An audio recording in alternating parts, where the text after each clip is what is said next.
ثم جعلناك على شريعة من الأمر فاتبعها ولا تتبع أهواء الذين لا يعلمون. Allah, saya menarik untuk menjawab tentang kelompok yang dinamakan sebagai kelompok Wahabi. Ya. Pertama, di dalam kita menilai seseorang, kita harus menggunakan penilaian yang adil.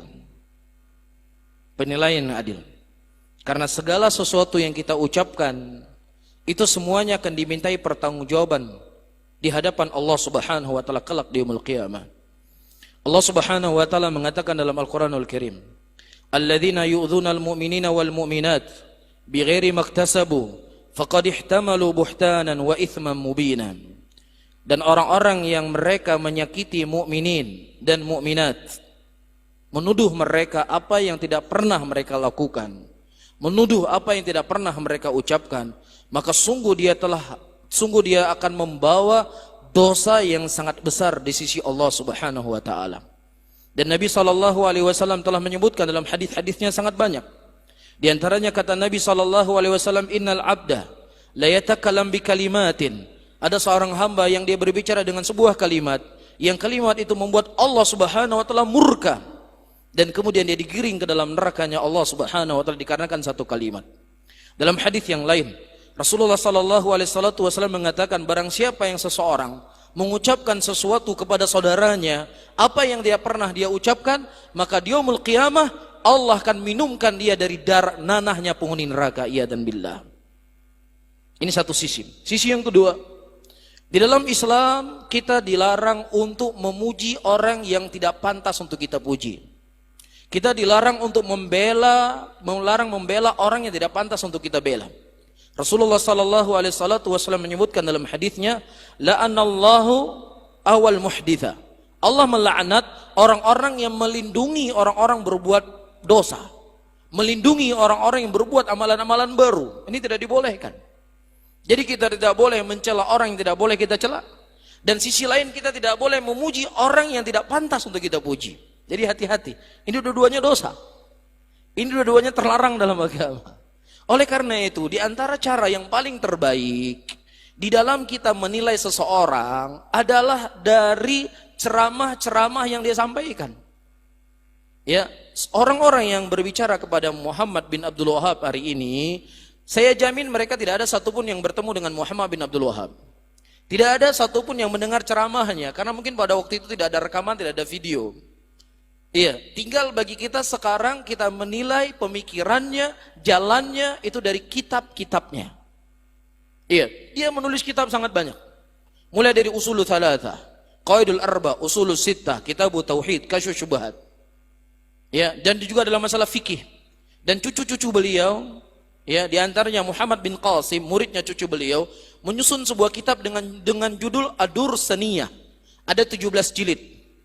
Ada di sana kitab-kitabnya berjudul Fatwa Ulama'in Najd. Ya, inilah kitab-kitab yang bisa kita jadikan rujukan untuk menilai apakah laki-laki ini boleh kita cela ataukah boleh kita bela. Ya, kita posisikan dia. Yang pertama, dia itu bukan nabi kita ya. Nabi kita Muhammad ibnu Abdullah ibnu Abdul Muttalib sallallahu alaihi wasallam. Ini harus kita fahami bersama-sama. Selain daripada Nabi kita, Nabi Muhammad sallallahu alaihi wasallam, ucapannya bisa diambil dan ucapannya bisa ditolak. Sebagaimana kata Imam Malik rahimahullah, al-qaul yuqbal wa yurad la sahibu hadal qubur. Ucapan seseorang itu bisa diambil dan bisa ditolak kecuali pemilik kubur ini. Kalau seandainya Imam Malik berbicara di zaman tabi'in, boleh kita mengambil ucapan siapapun kecuali ucapan Nabi sallallahu alaihi wasallam, apalagi ucapannya siapa? Muhammad bin Abdul Wahhab. Dia bukan siapa-siapa kita, bukan nabi kita. Ya, cuman yang ingin kita bahas, boleh nggak dia kita cela atau boleh nggak kita memuji? Kan itu jadi masalah. Nah, inilah cara yang ilmiah, cara yang adil kita menilai laki-laki ini. Kita lihat dari kitabnya, apa yang keliru dari pembahasannya, apa yang keliru dari yang dia tulis, apa yang keliru dari dia fatwakan. Kemudian kita ambil, kita timbang dengan Al-Quran dan Sunnah. Kalau seandainya apa yang datang dari Al-Quran dan Sunnah menyelisih apa yang dia ucapkan, kita buang ucapannya ke tong sampah. Nggak perlu kita dengan ucapan dia. Nggak perlu, karena dia bukan Nabi kita. Ya, cuman harus dengan adil. Apa ucapannya, apa dalilnya ucapannya itu keliru, apa dalilnya ucapannya salah, kan begitu. Tapi kalau seandainya cuman sekedar dia salah, dia nggak betul, dia begini, dia begitu, kata Syekhul Islam, kalau seandainya membantah hanya cuman sekedar cacian, makian, atau sekedar membentuk opini, siapapun itu bisa melakukannya. Kita pergi ke rumah sakit jiwa, hai orang pungokah, kah pungosit, kan itu. Kalau cuma sekedar bantah kan, siapapun bisa membantah. Anak kecil, bandel kali ke, kamu juga bandel, semua bisa. Tetapi bagaimana seseorang itu membantah dengan bantahan ilmiah? Ini keliru, dalilnya ini keliru, dalilnya ini keliru, dalilnya ini. Demikian. Iya, demikian thariqah ilmiah di dalam kita menyikapi seseorang. Ya, saya yakin para hadirin yang hadir di sini sudah sempat kuliah. Bagaimana anak-anak mahasiswa menilai sebuah permasalahan dengan pijakan, dengan data, dengan dalil. Iya, kan begitu kan? Nah, di antara hal-hal yang tersebar di tengah-tengah muslimin, laki-laki ini dia suka ya, atau dia telah menghancurkan makam-makam para wali. Makam para wali itu ditebang, dihancurkan, diratakan dengan tanah. Nah, pertama harus kita selidiki, benar nggak sejarahnya? Dari buku-buku yang tertulis, dari sejarah-sejarah yang bersanad yang bisa dipertanggungjawabkan, ternyata memang benar. Dia menghancurkan makam-makam keramat atau makam-makam para wali, diratakan dengan tanah. Betul, sejarahnya demikian.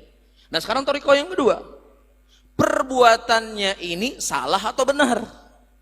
Bukan salah benarnya menurut kita, atau menurut fulan, atau menurut siapa saja yang ingin menjatuhkannya, tetapi pegangannya adalah Al-Quran dan sunnatir Rasul sallallahu alaihi wasallam.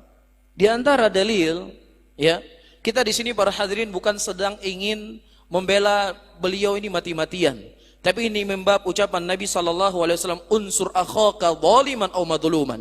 Tolonglah saudaramu yang terdolimi dan yang mendolimi.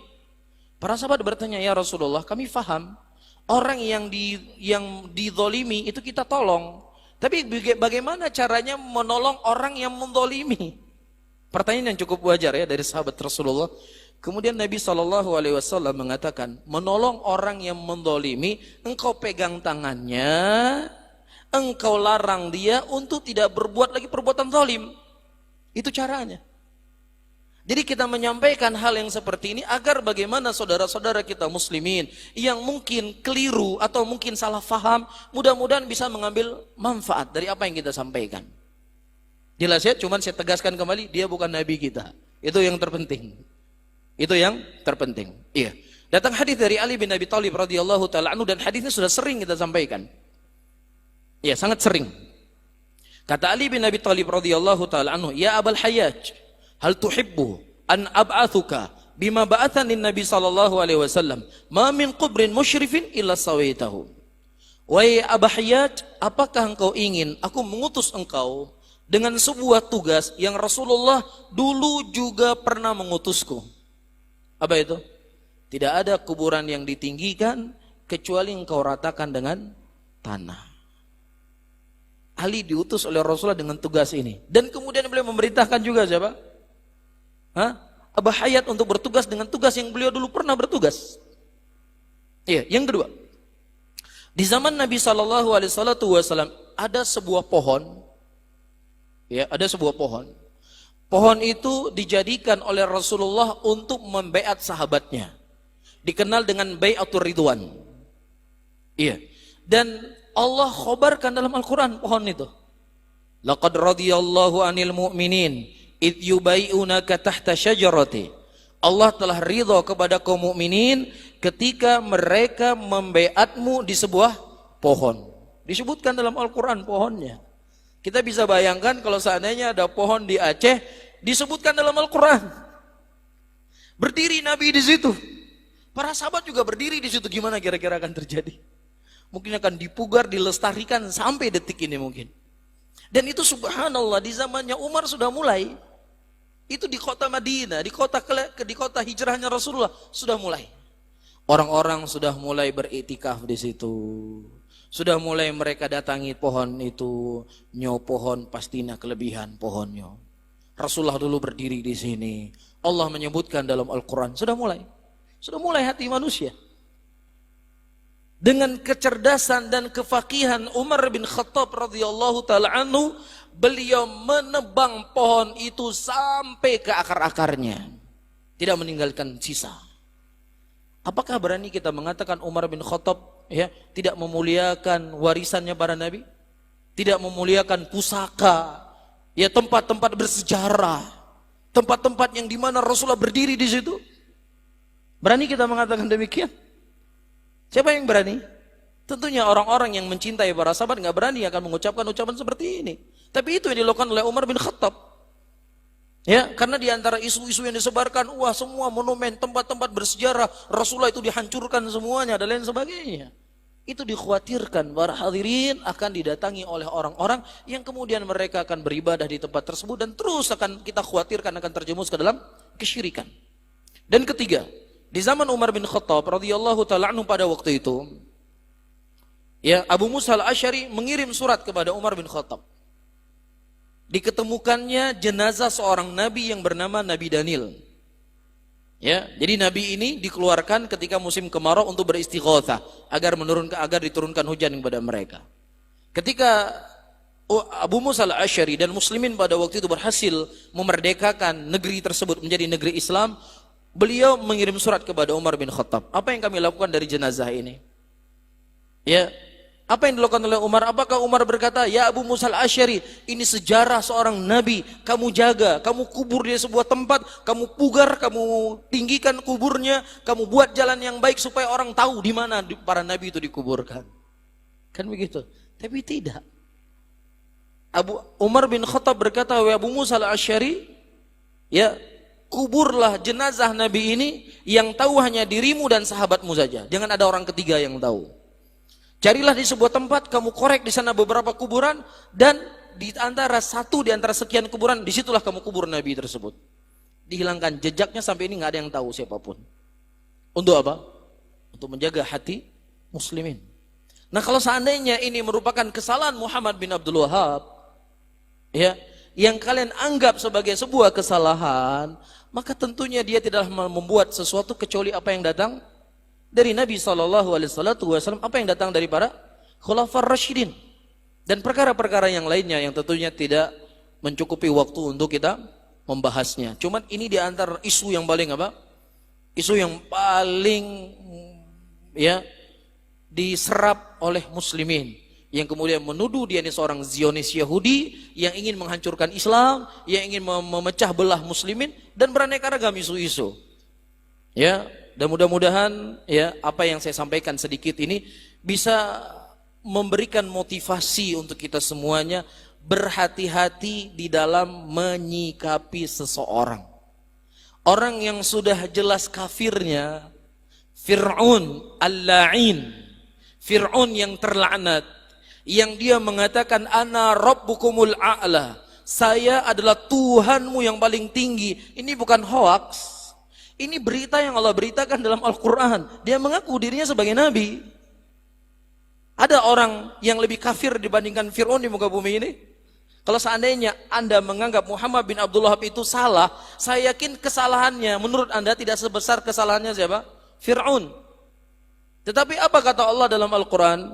Idhaba ila fir'auna fa innahu tagha faqula lahu qawlan layyinan la'allahu yatadhakkara aw yakhsha.